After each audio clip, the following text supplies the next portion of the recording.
हाँ जी सर, देखिएगा नया चैप्टर ये हमारे पास में जीएसटी के अंदर सप्लाई हमें पढ़ना है। तो बेसिकली सप्लाई का मतलब क्या होता है?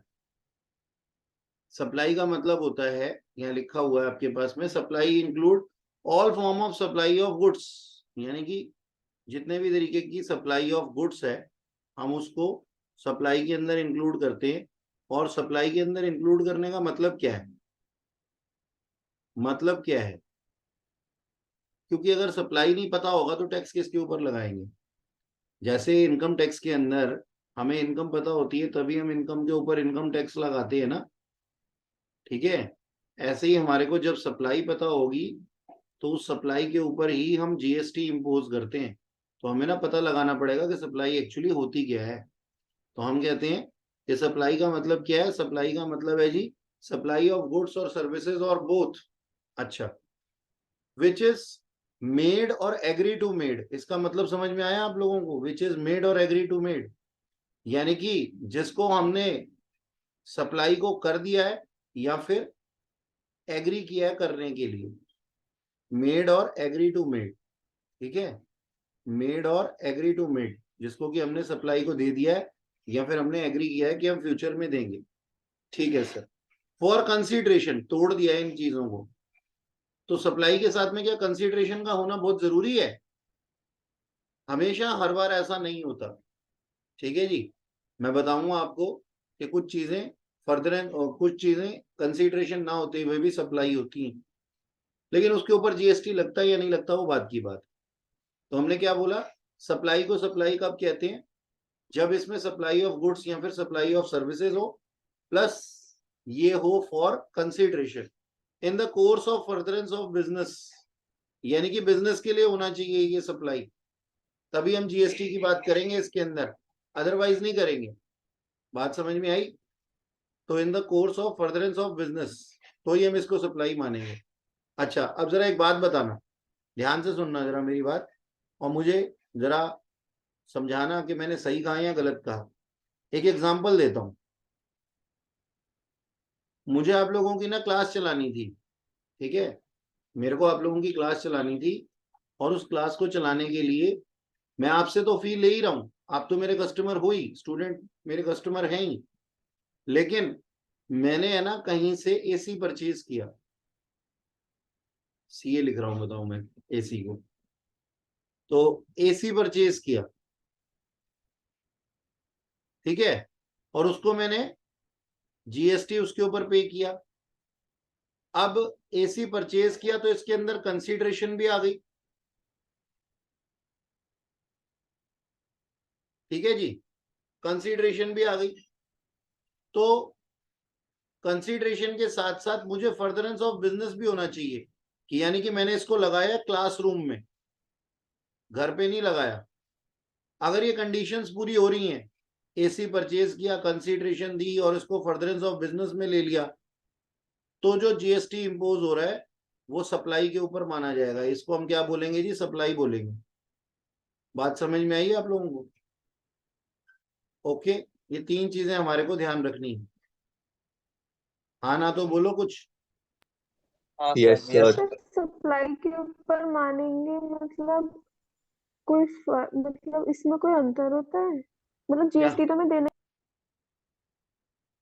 आवाज कट गई आपकी? मतलब सर हम सप्लाई के ऊपर माने या नहीं मान, सप्लाई उसको माने या नहीं माने, ट्रांजैक्शन को जीएसटी तो पे करना ही पड़ रहा है हमें।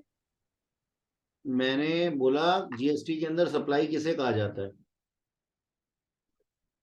ठीक है। अच्छा, एक सेकेंड रुको। हाँ जी, आप क्या कह रहे थे? भाई जीएसटी के अंदर सप्लाई को सप्लाई तभी कही जाती है जब ये चीजें उसके अंदर हो।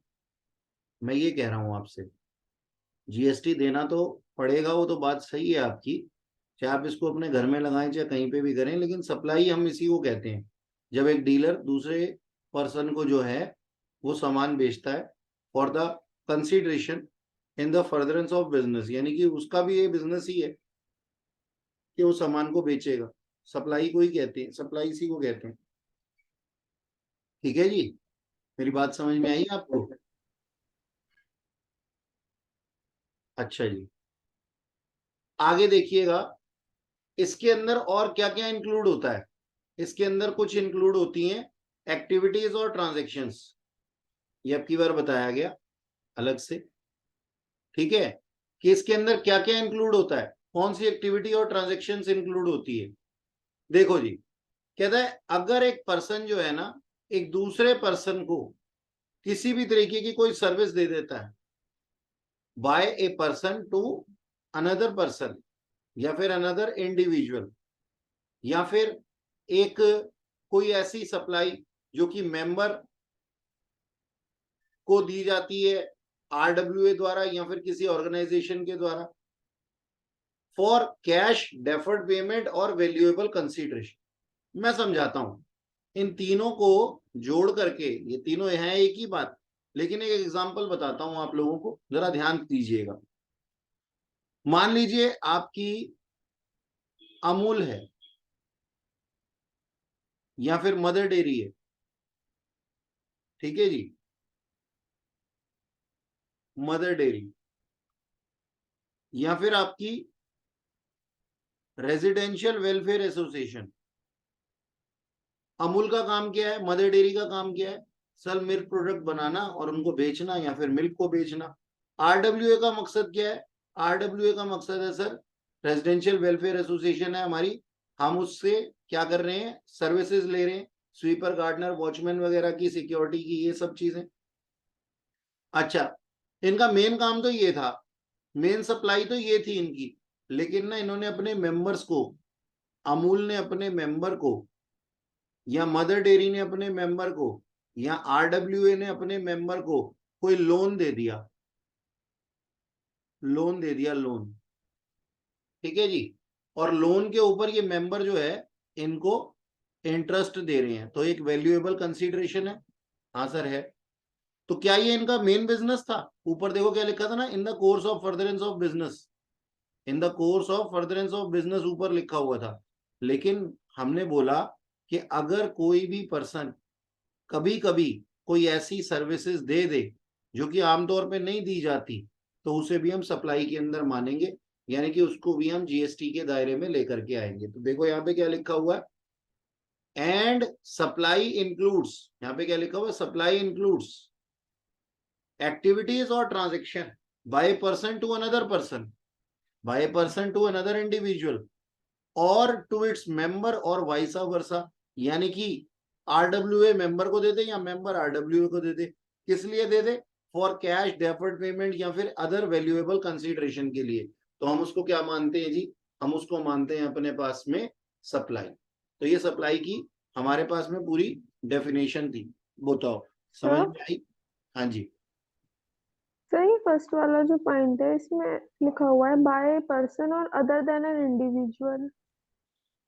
हाँ, by a person to another person, या फिर आप कह सकते हो by a person to other, by a person और अदर देन इंडिविजुअल, यानी कि कोई भी दे सकता है ना। अरे आप समझो मेरी बात को, देखो मेरी बात सुनो, आप एक इंडिविजुअल हो, मैं एक इंडिविजुअल हूं, आपने मुझे सर्विसेज दी, ठीक है, या फिर आप एक लिमिटेड लाइबिलिटी पार्टनरशिप फॉर्म हो और मैं एक इंडिविजुअल हूं, मैंने आपको सर्विसेज दी, या फिर इंडिविजुअल ने एलएलपी को दी, या फिर एक कंपनी ने एक इंडिविजुअल को दी, या फिर एक सोसाइटी ने इंडिविजुअल को दी, या फिर इंडिविजुअल ने सोसाइटी, या फिर इंडिविजुअल ने कंपनी को दी। तो कुछ भी हो सकता है। नहीं सर यहाँ पर लिखा हुआ है other than an individual, individual को छोड़ के बाकी सब। तो पर्सन इंडिविजुअल के वे में आ गया ना पहले, आप देखो क्या लिखा वहां पे, एक सेकेंड। ओके सर, मतलब इन्होंने सभी को ले लिया हाँ, है ना, मैं भी तो पहले वही कह रहा था पहले। अभी तक, हम्म, बाय सर ए वो पर्सन। पर्सन और इंडिविजुअल में कंफ्यूज हो गई। नहीं नहीं, ये इनकम टैक्स वाला नहीं है। Okay sir. By a person यानी कि एक इंडिविजुअल हो गया ना ये पर्सन, और other than an individual, other than person तो नहीं बोल सकते ना, क्योंकि पर्सन के डेफिनेशन में तो सारे ही आ जाते हैं। ठीक है जी। Okay sir.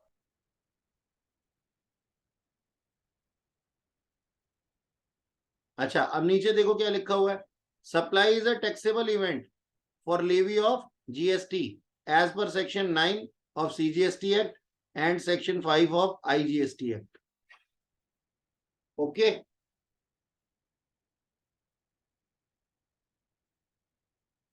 अच्छा, सप्लाई के हिसाब से ही हमें काम करना है और देखना है। ये मैं आपको पिछली क्लासेस में बता चुका हूं।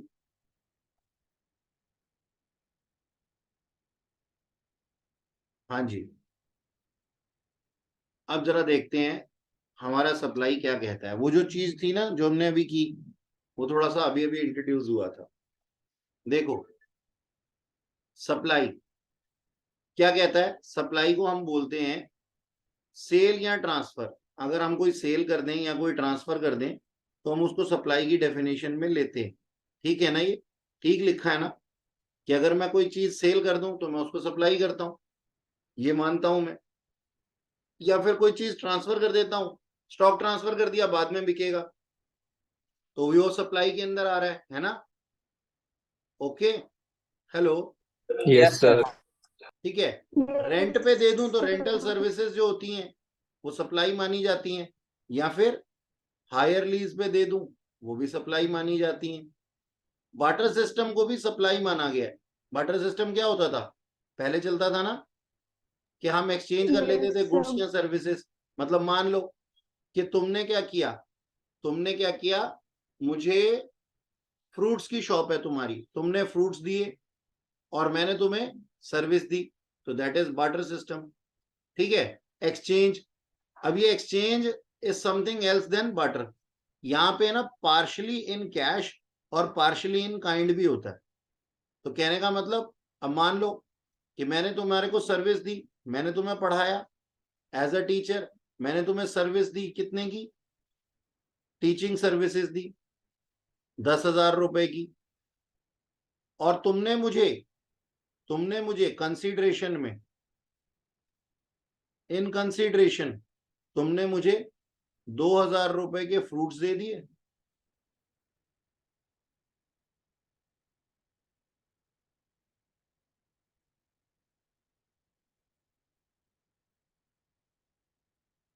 और 8,000 रुपए की कैश दे दिया या फिर पैसे दे दिए बैंक से, तो that is known as exchange. Okay, अच्छा जी। फ्रेंचाइजी की के द्वारा बेची गई चीजों को या सर्विसेज को क्या कहा जाता है, सप्लाई कहा जाता है। डिस्पोजल या लाइसेंस, डिस्पोजल के अंदर क्या चीजें आती हैं, जैसे मान लो आपने कोई बिजनेस एसेट था आपका जिसको कि डिस्पोज ऑफ कर दिया, पुराना एसेट था, आपने उसको कबाड़ी अंकल को बेच दिया, तो चाहे ये आपके लिए बेकार की चीज हो लेकिन ये बिजनेस एसेट तो था ना। और कबाड़ी जब इसका बिजनेस करेगा तो ये उसके लिए भी आगे बिजनेस है, क्योंकि कबाड़ी का जो बिजनेस है वो क्या है, कबाड़ इकट्ठा करना।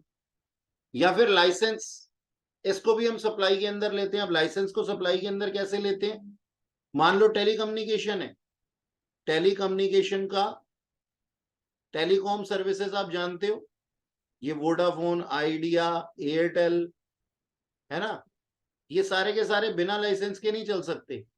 तो अगर इनको सरकार के द्वारा दी जाते हैं सर लाइसेंस, तो लाइसेंस के अंदर काम करने वाली जो ऑर्गेनाइजेशंस हैं उनको भी हम क्या कहते हैं कि दे आर सप्लायर्स, और ये जो लाइसेंस है ये भी सप्लाई के अंदर आते हैं। ठीक है, कोई शक किसी को कि सप्लाई के अंदर ये चीजें नो क्यों आई। सर। देखो बार्टर का मैंने एग्जांपल बना रखा है नीचे, एक्सचेंज के बारे में भी मैंने बोला हुआ है जो मैंने अभी तुम्हें बताया था। अब एक चीज पढ़ते हैं, कॉन्सेप्ट ऑफ सब्सिडी। ठीक है, ओके। अब कॉन्सेप्ट ऑफ सब्सिडी पढ़ने से पहले मैं आप लोगों को कुछ बताना चाहूंगा। कॉन्सेप्ट ऑफ सब्सिडी सप्लाई के अंदर पढ़ने से पहले मैं आप लोगों को एक बात बोलता हूं, उसको आप अपनी कॉपी में लिखिएगा। क्या, if subsidy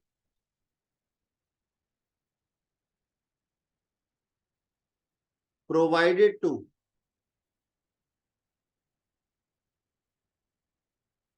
supplier, then it shall be deducted from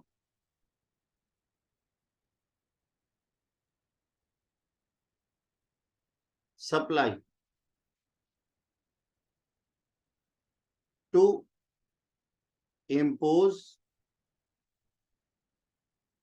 GST. अब यहां पे बातें ध्यान रखना, अगर सब्सिडी प्रोवाइड की जाती है सप्लायर को, यहां पे एक लाइन मेरे से भी गलती हो गई, टू सप्लायर बाय गवर्नमेंट लिखना, to supplier by government. Supplier ने सर्विस, सप्लायर को सब्सिडी दी गई है, ठीक है जी, गवर्नमेंट के द्वारा, तो इसको हम डिडक्ट कर देंगे कहां से, सप्लाई ऑफ, सप्लाई में से, जिस सप्लाई के ऊपर जीएसटी इंपोज होना है। ये बात समझ में आई? लिख लिया इसको कॉपी में? Yes sir. मैं इसको यहां से हटा देता हूं ताकि घिचपिच ना हो जाए ना। अब देखो,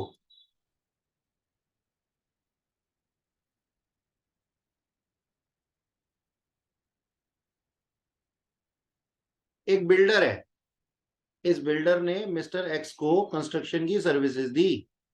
क्या दिया? कंस्ट्रक्शन की सर्विसेज, मकान बना के देगा। और मिस्टर एक्स ने बिल्डर को कंसीडरेशन में 5 करोड़ रुपए दे दिए, तो जीएसटी किस पे लगेगा? 5 करोड़ पे। यानी कि इस केस में नो सब्सिडी।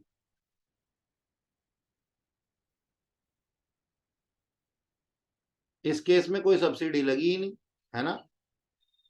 तो ये तो आम सी बात थी, इसके अंदर कोई सब्सिडी मिली नहीं। अच्छा, आगे चलते। मिस्टर बिल्डर ने कंस्ट्रक्शन सर्विसेज दी मिस्टर एक्स को, ठीक है जी, और मिस्टर एक्स ने पे किया 1 करोड़ रुपया, और गवर्नमेंट ने मिस्टर एक्स के बिहाफ पे 4 करोड़ रुपया पे किया, किसको? बिल्डर को।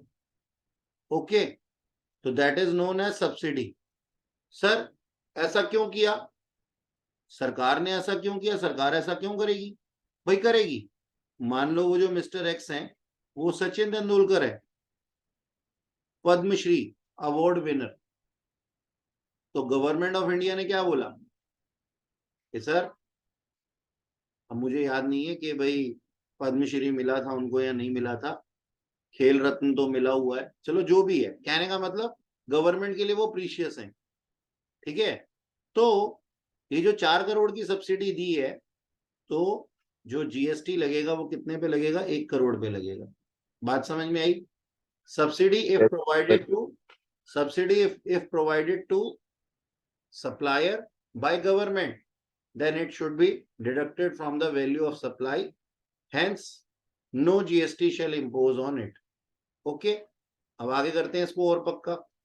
एग्जाम्पल नंबर 3, बिल्डर ने मिस्टर एक्स को सर्विसेज दी, बिल्डर ने मिस्टर एक्स को कोई सर्विसेज दी, मिस्टर एक्स ने 1 करोड़ रुपया दिया, और एक एनजीओ आगे आया और उसने मिस्टर एक्स के बिहाफ पे सब्सिडी देती हुए बिल्डर को कितना पे कर दिया? 4 करोड़ रुपया।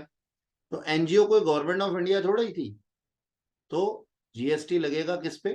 5 करोड़ रुपए पे। बात समझ में आई?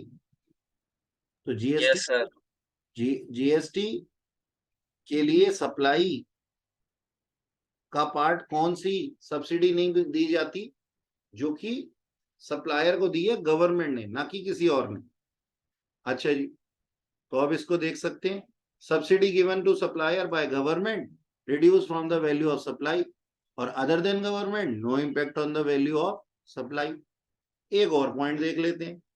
देखो कभी कभी ऐसा होता है, तुम्हारे घर में सिलेंडर आता है, बिल्कुल आता है, तो भारत पेट्रोलियम ने तुम्हारे को सिलेंडर दिया, ठीक है जी, और तुमने पे किया 800 रुपए, लेकिन गवर्नमेंट ऑफ इंडिया ने तुम्हें सब्सिडी दी, किसको? कस्टमर को दी। कितनी? 300 रुपए तुम्हारे अकाउंट में वापस आ गए, रिएम्बर्समेंट हो गया, गवर्नमेंट ऑफ इंडिया ने तुम्हें दे दिया, तो तुम्हारे हाथ से गए तो 800 रुपए ही थे ना, तो जीएसटी लगेगा 800 रुपए के ऊपर। यानी कि अगर गवर्नमेंट ऑफ इंडिया ने सप्लायर को ना दे करके सर्विस रिसिपिएंट को सब्सिडी दे दी तो ये सप्लाई की वैल्यू में से माइनस नहीं होगी, क्योंकि सप्लाई की वैल्यू को चेक करो पहले। तो सप्लाई की वैल्यू कितनी थी? सप्लाई की वैल्यू तो 800 ही थी ना, तो उस सप्लाई की वैल्यू के ऊपर जीएसटी लगेगा। क्या ये बात आपको याद रहेगी? सर हाँ जी। सर जब पहले हम सब्सिडी दे रहे थे तब भी तो जिसे मिल रही थी वो कस्टमर ही था। नहीं जी, तो तब आप तो क्यों? झूठे हो, आप तो झूठे हो। बिल्डर को सब्सिडी दे रही थी गवर्नमेंट ऑफ इंडिया, एक्स को तो रिलैक्सेशन मिल रही थी, सब्सिडी थोड़ी मिल रही थी। सर एक्स के बिहाफ पे कर रहे हैं तो फिर वो हाँ, एक्स के लिए ही तो हुआ फायदा। एक्स के लिए फायदा हुआ और सब्सिडी एक्स को मिली, इन दोनों में अंतर नहीं है। क्या एक्स को कुछ पैसे मिले थे? No sir. फिर सब्सिडी मिलने की पहले अपनी डेफिनेशन ठीक करो। Okay sir.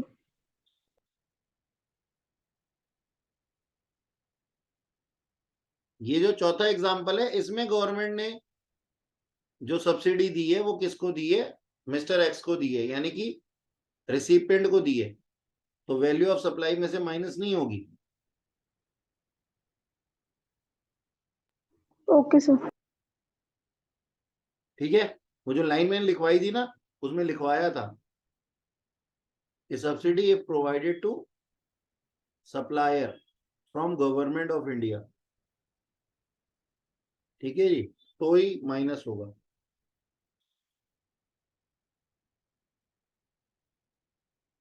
ओके जी।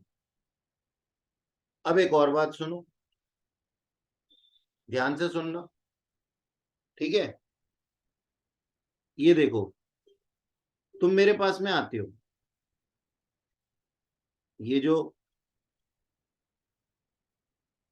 7 भैया है ना, ये मेरे पास आए, मोहम्मद साद, और कहते हैं सर ये आपका मकान जो है ना मेरे को बहुत अच्छा लग रहा है। मैंने कहा अच्छा, फिर? कहते सर मैं ना इसको रेंट पे लेने को तैयार हूं। मैंने कहा तुम्हें मालूम है इसका रेंट कितना है? 50,000 रुपये, सॉरी 10,000 रुपये महीना है। तो साथ कहता कोई बात नहीं सर, 10,000 रुपये पर मंथ में आपको रेंट दे दूंगा। मैंने कहा अच्छा ठीक है। मैंने कहा साथ एक बात है कि तुम्हारे से पहले वाला जो टेनेंट था ना वो ना बड़ा गंदा गंदा सा था, उसने कुछ अच्छा नहीं किया मेरे साथ में। तो जब वो गया ना मकान खाली करके तो उसने काफी तोड़ फोड़ और दीवारें खराब कर दी थी।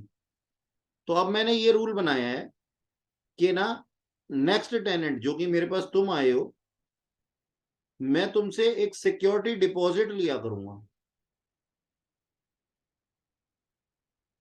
तो साथ कहता है ये कैसा सिक्योरिटी डिपॉजिट है सर? मैंने कहा साथ सुनो, मैं तुमसे 10,000 इंटू 6, 60,000 रुपए जो है एज अ सिक्योरिटी डिपॉजिट ले लूंगा, जो कि रिफंडेबल होंगे, रिफंडेबल होंगे।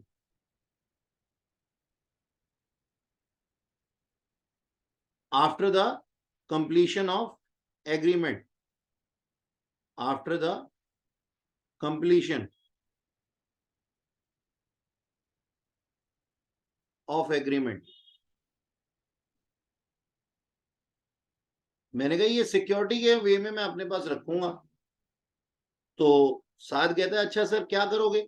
मैंने कहा देखो मेरा जो एग्रीमेंट है तुम्हारे साथ में ये 11 महीने का है। कहता है हाँ। मैंने कहा इस हिसाब से मेरे को 10,000 पर मंथ के हिसाब से 11 महीने का आने वाला है 1,10,000 रुपए। अगर तुम हर महीने मुझे रेंट देते रहोगे 10,000 पर मंथ और 1,10,000 रुपए मुझे 11 महीनों में दे दोगे, तो जब 11 महीने बाद तुम जा रहे होगे ये 60,000 रुपए मैं तुम्हें वापस कर दूंगा, बशर्ते तुमने कोई तोड़ फोड़ ना की हो मेरे मकान में, और जैसा मैंने अभी तुम्हें दिया है तुमने वैसा ही दिया हो। अगर तुमने अगर तुमने कुछ ऐसी तरीके से मकान को यूज किया है जिसमें कि रिपेयर रिन्यूअल की गुंजाइश है, तो वो पैसा मैं इसमें से काट लूंगा, क्योंकि ये मेरा पैसा मैंने तुम्हें रहने के लिए दिया था और जैसा दिया था वैसा ही तुमसे लूंगा।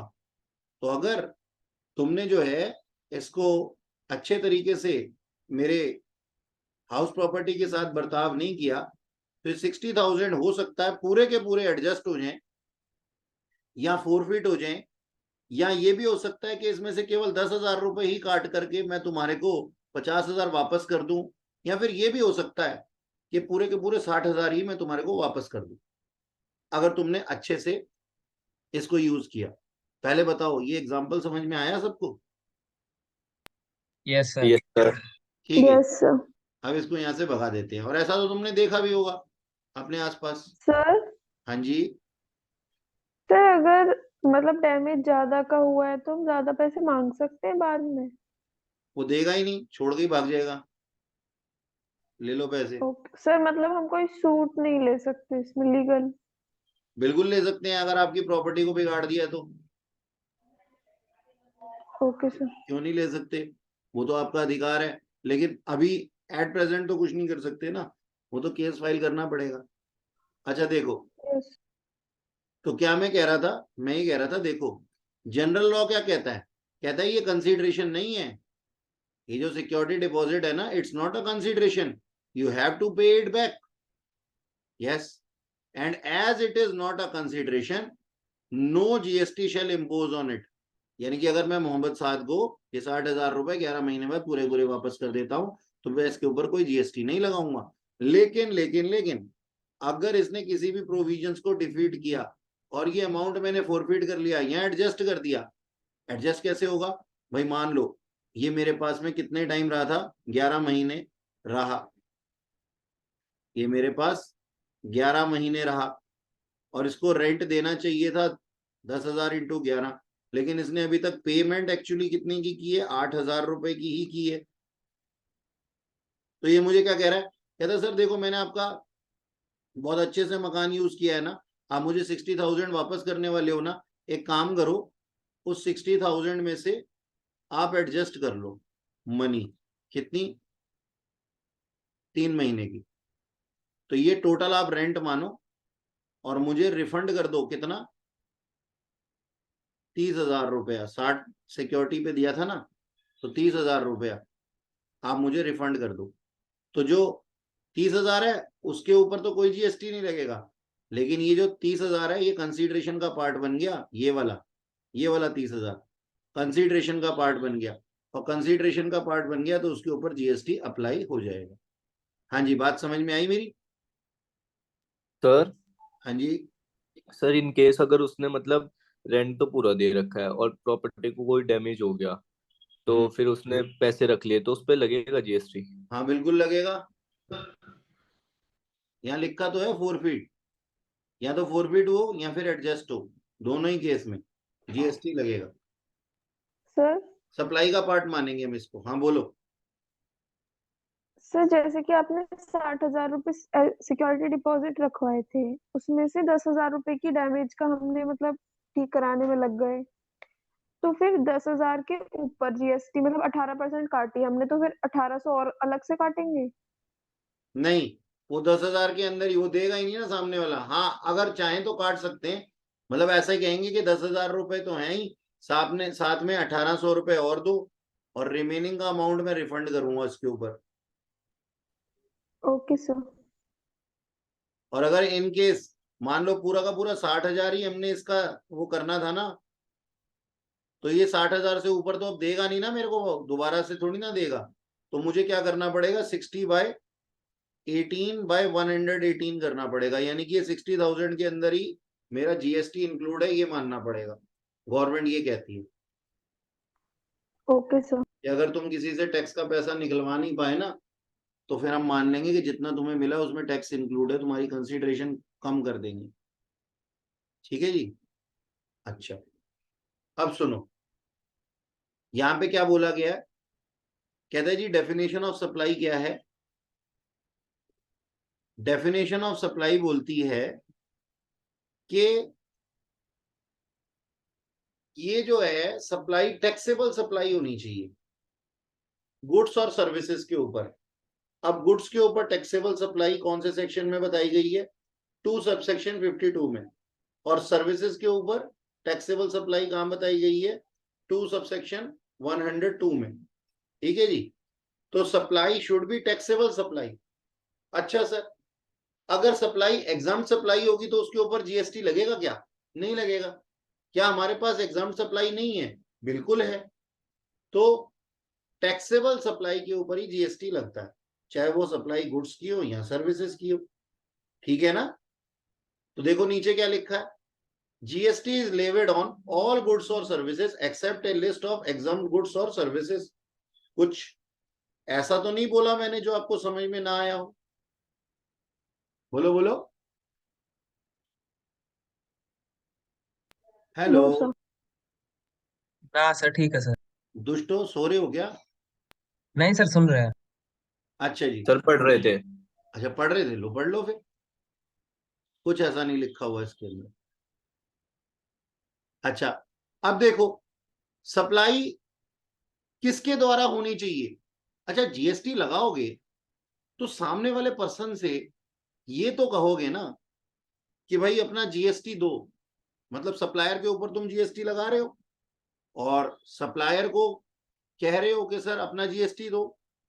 तो वो तुमसे जो डील करेगा, यानी कि डिपार्टमेंट से जो डील करेगा, वो किसी नंबर के आधार पे ही तो करेगा ना, जैसे पैन कार्ड होता है हमारा इनकम टैक्स में। तो the person should be taxable person और the person should be registered person. यानी कि नंबर एक, ये पर्सन टैक्सेबल गुड्स या सर्विसेज की सप्लाई कर रहा हो, यानी कि टैक्सेबल सप्लायर हो, नंबर 1।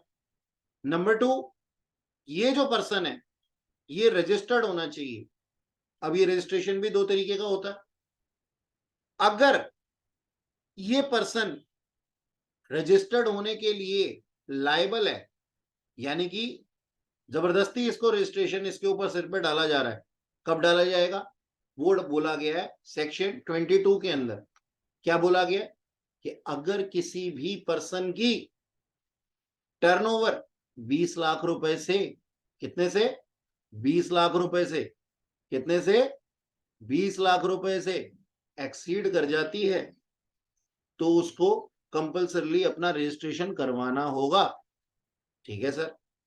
अब मान लो मेरे पास में कंपल्शन नहीं थी, लेकिन मैं चाहता था कि सर मैं एक रजिस्टर्ड पर्सन की तरह ही काम करूं, और मैंने आज पहली बार जैसे ही अपनी दुकान का रिबन काटा है, यानी कि आज ही ओपनिंग की है बिजनेस की, और मैंने रजिस्ट्रेशन करा लिया, तो क्या दुनिया की कोई ताकत मुझे रोक सकती है टैक्सेबल पर्सन होने से? नहीं रोक सकती। कहने का मतलब रजिस्ट्रेशन 2 तरीके से लिया जाता है, या तो कंपल्सरली जब सेक्शन 22 के तहत आपकी आपकी टर्नओवर 20 लाख को एक्सीड कर जाए, या फिर वॉलेंटरली, उसके लिए चाहे आप 1 रुपए भी करवा लो, चाहे 1 रुपया ना भी कमाया हो आपने, चाहे 1 रुपए की टर्नओवर भी ना की हो, तो वॉलेंटरली कर सकते हो, ठीक है ना। ओके, तो हम क्या कहते हैं? हम ये कहते हैं कि the person should be taxable person. और टैक्सेबल पर्सन कौन होगा जी? रजिस्टर्ड पर्सन होगा अंडर जीएसटी, अंडर सेक्शन 24 या 22, ठीक है। अच्छा, यहां पे हमारे पास में कुछ नोट है, वो हम बाद में देखेंगे, अभी ऊपर से मोटा मोटा बात बता रहा हूं। अच्छा, जीएसटी तब इंपोज होगा, सप्लाई को सप्लाई तब कहेंगे जबकि ये एक टैक्सेबल टेरिटरी के अंदर हो रहा हो। भाई एक बात बताओ, मैंने तुम्हें सर्विसेज दी, कहां से? इंग्लैंड से। कहां पे दी? ऑस्ट्रेलिया में दी। तो बताओ, क्या जीएसटी इंपोज होगा? सर जीएसटी कहां से इंपोज होगा? इंडिया की गवर्नमेंट इंग्लैंड या ऑस्ट्रेलिया की सरजमी पर दी या ली गई सर्विसेज को जीएसटी इंपोज कर सकती है? नहीं। तो हमें क्या पढ़ना पड़ेगा सर? टैक्सेबल टेरिटरी पढ़नी पड़ेगी, और वो कहां आएगी? सेक्शन 2 सबसेक्शन 109 में, ठीक है जी। तो सप्लाई ने अभी तक क्या बोला हमारे को? सप्लाई ने बोला it should be supply of taxable goods और taxable services by a taxable person in taxable territory. यानी कि टैक्सेबल टेरिटरी का मतलब क्या हुआ? इंडिया। इंडिया का मतलब land mass of India, land mass of India, ठीक है जी। और या फिर इंडियन टेरिटोरियल वाटर। अब टेरिटोरियल वाटर क्या होता है? मान लो एक वेसल है, उसके अंदर आपने अपनी इंजीनियरिंग सर्विसेज दी, और वो वेसल कहाँ पे था? इंडियन वाटर टेरिटरी में था, तो क्या वहां पे जीएसटी इंपोज नहीं होगा? बिल्कुल होगा सर।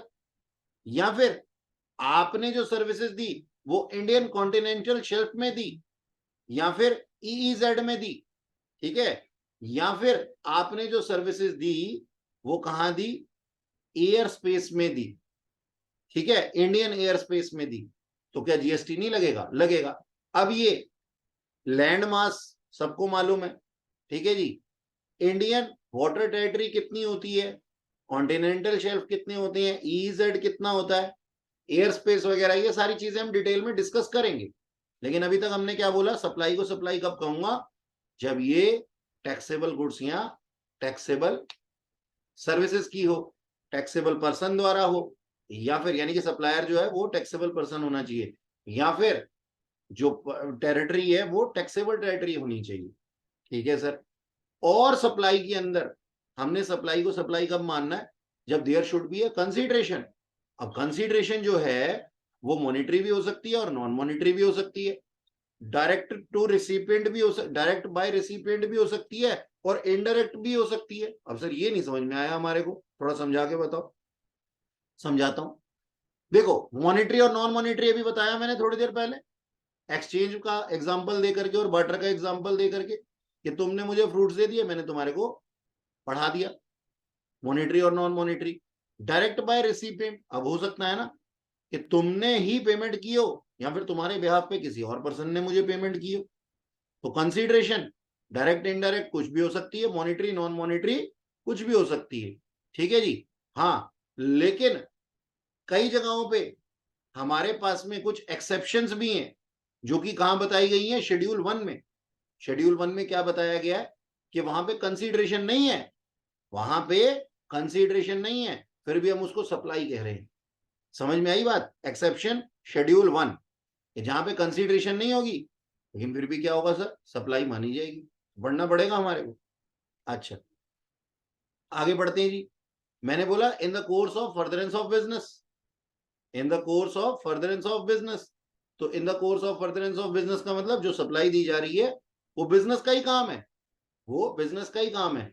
लेकिन आप लोगों को बताऊंगा, आप लोगों को बताऊंगा कि कभी कभी, हमेशा ऐसा नहीं होता कि इन the course of furtherance of business हो तभी उसको सप्लाई मानते हैं। हमारे पास में एक एक्सेप्शन भी है, इंपोर्ट ऑफ, इंपोर्ट, वो एक एक्सेप्शन है, इंपोर्ट फॉर कंसीडरेशन। मतलब कि हमने क्या किया, किसी पर्सन को से चीजें इंपोर्ट की और उसको फर्दरेंस ऑफ बिजनेस में नहीं लगाया, फर्दरेंस ऑफ बिजनेस में नहीं लगाया, फिर भी उसको हमने क्या माना? सप्लाई माना। ये एक एक्सेप्शन है, इसको भी डिटेल में पढ़ेंगे, ठीक है जी। अच्छा, या फिर supply in the personal capacity is not, supply in the personal capacity is not treated as supply, यानी कि जिस सप्लाई के अंदर, जिस सप्लाई के अंदर पर्सनल कैपेसिटी नहीं होती उसको हम सप्लाई नहीं कहते। तो खैर, अभी जो है इन the course of furtherance of business, यानी कि जो ब्लू पार्ट था ना, इसी के ऊपर कंसंट्रेट करते हैं। क्या बोला हमने? हमने सिर्फ इतनी सी बात बोली कि सर सप्लाई को क्या कहेंगे?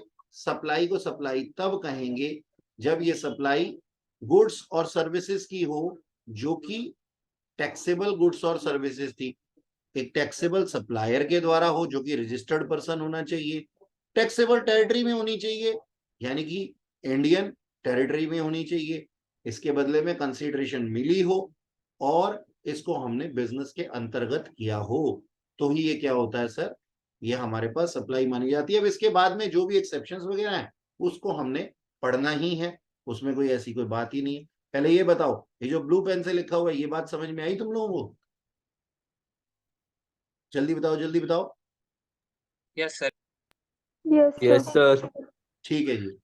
अब आज के लिए तो समय मेरा पूरा हो गया है, मेरी नेक्स्ट क्लास भी है, नेक्स्ट क्लास से, नेक्स्ट क्लास में आपको आगे कंटिन्यू करेंगे इन चीज, इसी को, डेफिनेशन ऑफ सप्लाई को, ठीक है जी। Okay sir. कुछ पूछना है किसी ने? Yes sir. बताइए। सर आप जो टेस्ट लेने वाले हैं संडे को, वो नहीं, टाइमिंग क्या मैं रहेगी? कह रहा हूँ कि ये जो पढ़ा रहा हूँ इससे रिलेटेड कुछ पूछना है, अगर टेस्ट वगैरह के बारे में बात करनी है तो क्लास को ओवर करके आपसे बात की जा सकती है। कहने का मतलब ये कि रिकॉर्डिंग को ऑफ कर दूं? Yes sir. ठीक है बेटा, 1 सेकेंड ठहरो।